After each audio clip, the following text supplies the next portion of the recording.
is already heating up. Our Browns reporter bringing up some really interesting stuff. Daniel Oyefusi released a story on ESPN.com this week where head coach Todd Monken said this on the QB competition, quote, they're going to be evenly dispersed, but we'll definitely disperse them to give ourselves a chance to at least evaluate who we have on the roster and who that might be as we go through the offseason. Talking about reps, okay? When asked how he'll decide who takes the first starting reps, specific situation here, Monken said it would be based on, quote, what we've seen in the past and where the year ended last year. So I don't know. I'm trying to decipher some of that, but the Browns QB room is currently at a crossroads. You've got a pair of 2025 rookies with limited experience, both getting in the fray last season with mixed results. And then there's Deshaun Watson, who has 72 career starts, but made none last season after continued problems with his health. And a lot of buzz from Cleveland this week. According to Browns owner Jimmy Haslam, Deshaun Watson is in the mix to start. Todd Monken had good things to say about Shedeur Sanders. We've heard that Shedeur has been in the building a lot, too. Tim, what's the smartest path for the Browns at QB? Look, listen, they need to rebuild it at quarterback. And this is the way I look at it is this. If I were Todd Monken, and I could coach as long as he is coached, to get the opportunity to be a head coach in the NFL, and you might be your only one, I don't think that he's going to live and die on that opportunity with the current room at quarterback. Now, it doesn't mean that he won't live with that this year. But so I think what they're going to do is, I really don't think Watson has a shot. He's been away from the game for so long. He's had basically 2 Achilles injuries. I think his credibility in the locker room has been compromised because of his past. I just think there's too many things with it. And so I think Shedeur Sanders finds himself in a remarkable position to be a 5th-round draft pick, to have a losing record as a starter, as a rookie, and have a legitimate chance to be the starting quarterback opening day the following season. It doesn't happen often. In fact, I've thought about it. I don't know that I can remember another scenario like that in the National Football League. So if they don't draft a quarterback, and I think there's a lot of people that believe that they won't, I think he's got a good chance. He should be in the building to try to prove that he can play at a starter level. It has to be Shedeur. I'm with Tim. I don't think that Deshaun Watson should be in this quarterback competition. I think that you give Shedeur the runway, and obviously you can have a training camp battle with Dillon Gabriel. I just think Shedeur is a lot better than Dillon Gabriel, and he'll win that competition as long as everything is equal and everybody is healthy. So I think you just go with that. I think that they can have an okay season. I do think that they'd be okay generally if they take a step back this year. 2027 is a very deep quarterback draft. You're talking about Dante Moore, Arch Manning, C.J. Carr, Darian Mensah, John Mateer. There are so many names out there. This is not the year to reach for a quarterback. You do not want to be in the market for a Ty Simpson, a Carson Beck, and a Nussmeier. You wait for a year. I like Todd Monken playing the patient approach, getting Deshaun Watson out of this competition, getting Shedeur in there for a year. Yeah, Mina, what's your view on how the Browns are approaching the season? Oh, sorry.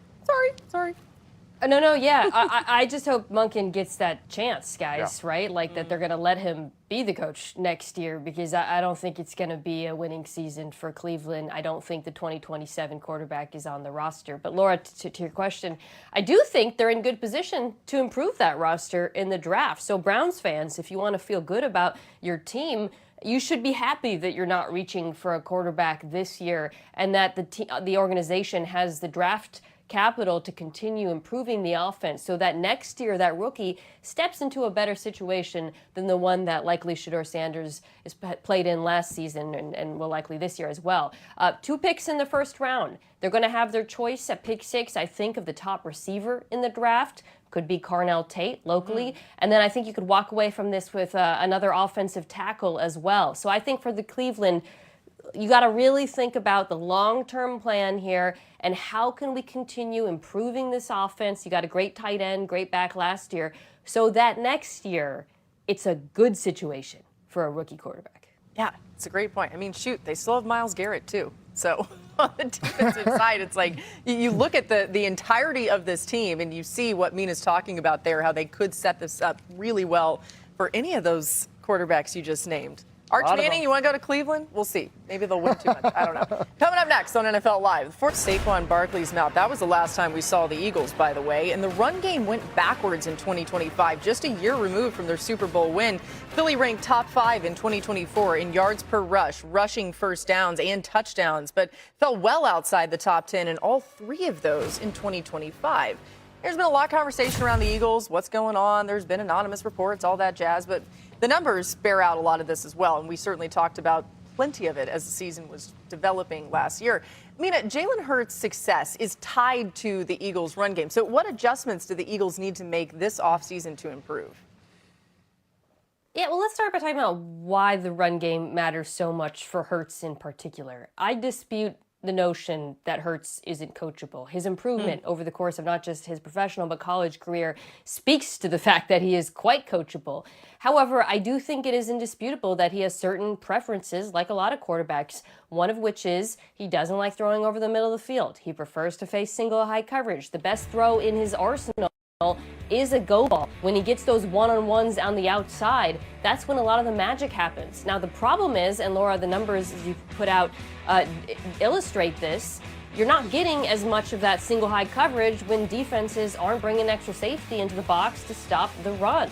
So I think for the Eagles, that is the single most important thing they have to accomplish this offseason. And it's not just about Sean Mannion, the new offensive coordinator, coming in and figuring out a way to diversify the rushing attack. It's also about the personnel. Howie Roseman in this draft.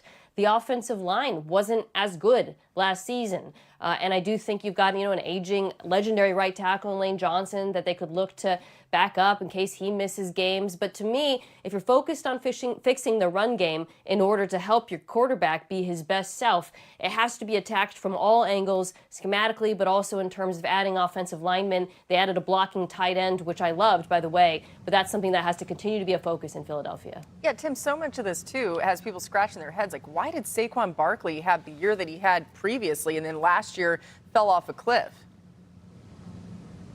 Well, some of it is just opportunity. You think about it, he had about 75 fewer carries last year than the year prior. So that's part of it. Mina touched on it.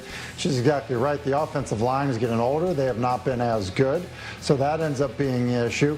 Look, he rushed for over 2,000 yards 2 years ago and was just over 1,100 this past season. He rushed for 13 touchdowns 2 years ago. Rushed for 7 last year.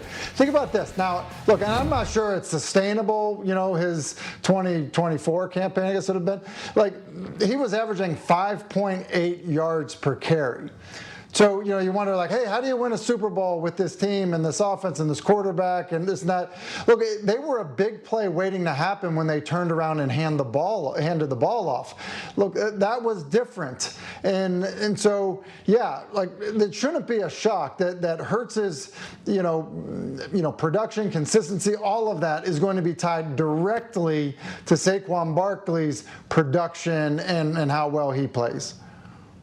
So I think a lot of Eagles fans are saying that maybe the media is unfairly going after the Eagles or whatever it is, or conspiracy theories. To me, it's very simple. The Eagles have very high standards because they always have one of the best rosters in football. And so I don't think it's just Jalen Hurts under pressure every year. I think it's also Nick Sirianni. I think it's the entire roster. Mina's right. Jalen Hurts has shown a lot of coachable tendencies over his career. He would not have improved as much as he has if he was uncoachable. However, there were obvious issues. Last year, the downfield passing just wasn't as accurate as it has been. If you look at the numbers, especially to open guys down the field, it wasn't nearly what it was in 2024. I just feel like the Eagles, Howie Roseman, Jeffrey Lurie, they feel like they give you one of the best rosters in football, and the tax you pay on that is your job is always under scrutiny. They fired Andy Reid. They fired Chip Kelly. They fired Doug Peterson about 5 minutes after he won a Super Bowl because of the pressure that gets built up there. So, yes, a guy like Jalen Hurts, after a down year, is always going to be under scrutiny, but it's almost a compliment, Philadelphia. The one thing to watch for me is what happens in the next few months as far as Jalen Hurts' contract. $22 million guaranteed next year. That's not a lot for quarterbacks. I'm intrigued to see if that develops. It's a good point. The Eagles, we're talking about the coachability of Jalen Hurts. They're on their 5th OC in 6 seasons under Sirianni. Hurts is on his 13th play caller, okay? So I'm pretty sure he's coachable, people. To Cleveland, where the